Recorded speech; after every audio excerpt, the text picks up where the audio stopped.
What to do when you feel like you're in a slump.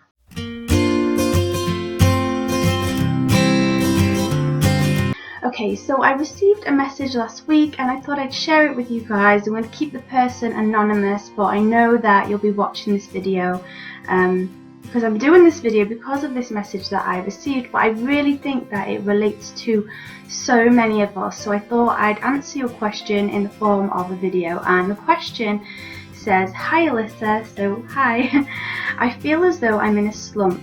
In all honesty, I've stopped my daily practice, i.e. my affirmations, because I feel negative. I'm not super down, just in a massive lull and feel I have nothing to offer and don't know where I'm going. Any guidance on how I can snap myself out of this? Thanks." So thank you for your message. First of all, reaching out is the first step to take. You know, so often, so many of us don't want to ask for help, but it's that help and supporting each other and guiding each other that we actually get anywhere. So your choice of words is interesting. You want to snap out of this slump, but what we've got to realize is a slump isn't something that tends to happen overnight. When we're feeling down, it can often be because of big life events, major life events, but a slump is more like just this feeling of boredom, of feeling like you're stuck. The word slump is actually an indication as to what that feeling feels like. It kind of just slumps on you. So I'm going to share with you 4 tips that I've used in my own life and that I've used when working with people as well, and share them with you in the hope that this is going to be of great service to you. So tip number 1 is movement. This is in a metaphorical sense, but also in a physical sense. When we're in a slump, we feel like we're stuck. It's like we're in that void and we're trying to climb out of it. But what needs to happen is movement. Now, I know that you might not feel like you want to move forward because you don't feel inspired or even don't feel motivated, but it's the small movements that you can make every single day towards your goal. So for example, if you feel like you're in a slump in your career, it could be updating your CV. You know, just going over that. That might take you 3 or 4 days to do. It doesn't have to be these big major action steps that you're taking every day. It can be these small things, but so long as you're moving forward, you might want to start applying for new jobs. If you have your own business, you might want to do some research, read some books, or even some autobiographies of people that you look up to and respect, because when you read the stuff that your mentors have written, that's going to inspire you even more. If it's a slump in your relationships or personal life, it could be to say, okay, well, you're going to go out with your friends more, or you're going to make more time for your partner. So making these small changes every single day, and not just one-off. You might do it one day, but you have to be committed and keep up with that every single day. It's going to help you move forward and move out of that slump. The other thing that goes with this is physical exercise. You know, it's been proven by science that when we exercise, it releases endorphins, and endorphins make us feel good. So it could be hitting the gym, it could be doing some gentle exercises. You know, if you're feeling stressed and your cortisol levels are quite high, then perhaps the gym isn't the right atmosphere for you, but perhaps yoga or Pilates or something more gentle, not hot yoga, you know, something that's going to be more gentle on your body is going to be good for you. So make those small action step movements every day, and make those small physical exercise movements every day, and that is going to urge you to come out of the slump that you're in and give you some inspiration to move forward. Tip number 2 is celebrate. Celebration. You know, you have got achievements in your life. You have achieved great things in your life, and I know this because every single one of us has. Every single one of us has had some kind of challenge, some kind of adversity, some kind of goal that we have achieved. So it could be that you got a degree, and that was hard. I went to uni myself, and I know the different challenges that come with that. You could have raised children. You know, that's a massive achievement. You could have got through something really difficult. Perhaps you got through a time in your life when you'd suffered bereavement or grief or loss of some kind. You've achieved so much in your life, and so often we never take the time to celebrate those things. We never take the time to feel it, to really own that celebration, to say, you know what, I did a job well done. Well done me. Well done me for getting there. Because if we don't take time to celebrate, then what are we doing it for? We're always going to be reaching for something, and it feels like we never achieved anything. The fact is, you did achieve stuff, you just didn't perhaps take time to celebrate it. So it doesn't matter what way that you want to celebrate that in, that's completely up to you. We all celebrate differently, but it's making sure that you do take time to celebrate. And even if this was something that you achieved 10 years ago, it doesn't matter. Pull that back out of your memory and relive that moment, and make sure that you give it the justice that it deserves. Tip number 3 is to be objective.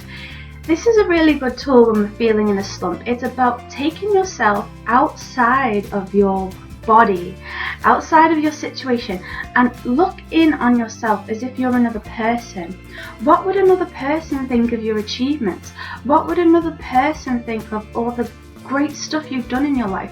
What would another person view you as? If you're surrounded with people that critique you and they're naysayers, I'm going to be really brutally honest with you, they're not the right people to be around. You need to start to surround yourself with people now that celebrate those things with you. And if you do have people in your life that are great supporters of you, go and ask them. Say to them, look, I'll be completely honest, I feel like I'm in a slump, I feel like I don't know where I'm going.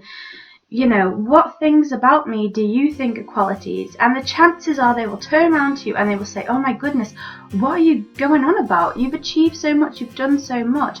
You're just in this slump because perhaps you don't know the next steps to take, perhaps you haven't found your next passion, or perhaps you just need to relax a little bit. Don't be so hard on yourself. You're critiquing yourself too much. You're looking at your situation through these blinkers of just in the self. But once you broaden your horizon, you outstretch your perspective of who you are, you're going to have a completely different viewpoint. So being objective is a really good tool to see how far that you've come. Tip number 4 is to harness your energy. Now this is siding on a bit of some people might say the airy fairy side, but I don't care. This is what I've done, it works for me, and it's a fantastic tool. Harnessing energy. Energy that we feel does not come from an outside source. We often think, oh, when we're happy, it's because that situation happened that made us feel happy. Or when we're sad, it's because that person was mean to me and that's why I'm sad. But that's not true. You are much more powerful than that. Your body, the human body, we don't even know its limits yet. We're only in our infancy of really understanding ourselves. And because of that, we've all yet to really learn that it's us that harnesses that energy. It is us that creates that emotion. When something good happens, our subconscious mind associates good things with happy feelings. But really it's us that's generating the happy feelings in the first place. So you'll get to a point in your life with some daily practice where you can harness that feeling without anything having to happen. A great way to start off this is to think about something that made you happy in the past and really pay attention to the feeling of that. For me, and this is great for manifestation as well, if you're trying to manifest things in your life, you want to have that high vibrational energy.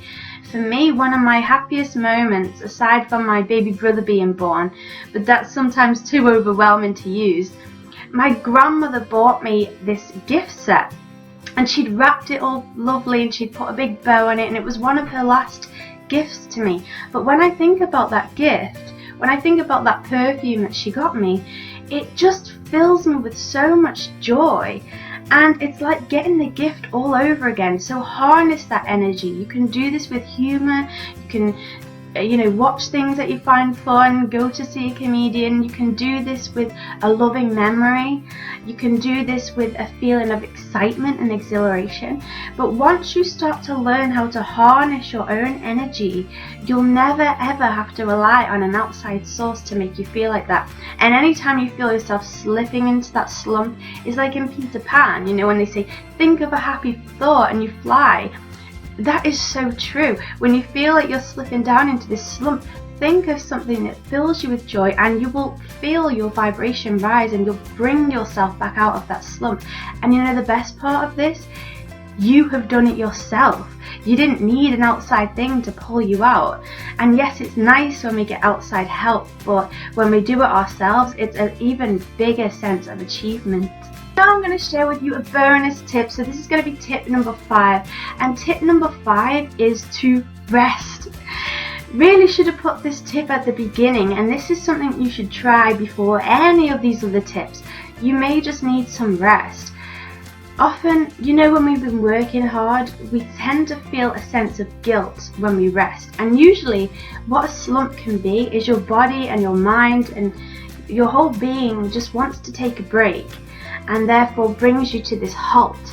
And there is sometimes a sense of guilt that comes with that. I know that because I felt like that myself in the past, where you feel like you should be doing something. But really, if you took the time off to rest, then you wouldn't feel yourself having to fall into this slump. It could be your body's way of saying you've done so much, you've been through so much. You're like this warrior who's been through this battle of sorts. Not that life is a battle, but you know, sometimes it can feel that way. And if you haven't taken this time for rest, it's no wonder that you're going to feel in a slump. But this isn't about self-blame. We often don't get taught that it's so crucial to incorporate rest into our schedule. Coming up with a schedule for your life is going to be so important to you, and I'm going to do another video on that, so stay tuned because I think that will help you as well.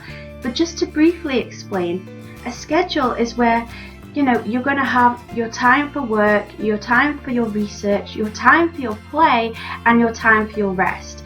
And someone might look at your diary and say, oh wow, you know, such and such, you're free from 5 till 7 p.m. Do you want to go grab a coffee, or do you want to go to the cinema? You say no. You say no, that is my time for rest, because although it's blank in your diary, it's blank for a reason. And if you incorporate that into your life, if you make that as much of a priority as your action steps and your work life and your relationships, you're going to feel much more equipped to deal with things in life. Your stress levels are going to be really cut down. You're going to be able to see where you need to prioritize, where you need to focus more. You're going to put your efforts and energy where they're needed and when they're needed, and you're going to have this time for rest as well. Before you try any of these other steps, which were harnessing your energy, looking at yourself objectively, making time for celebration, and doing these movements physically and in terms of your goals, before you do any of that, try this rest tip first and see how you feel with that. See if that brings you out of your slump. Thank you so much for your email, for reaching out to me. I know that a lot of people will be in this situation that you're in, so your questions really helped other people. If any of you guys watching this have any questions for me, I will put my email and my website in the description box down below. Feel free to contact me if you'd like another video based upon one of your questions, because I think when it comes from you guys, it's of more service and we can all help each other out on this process. If you have any more tips for the person that asked this question, you can pop them in the comment section down below. It'd be really great if we could all help each other out. So until we speak again next week, in the meantime, be bold, be brave, and believe.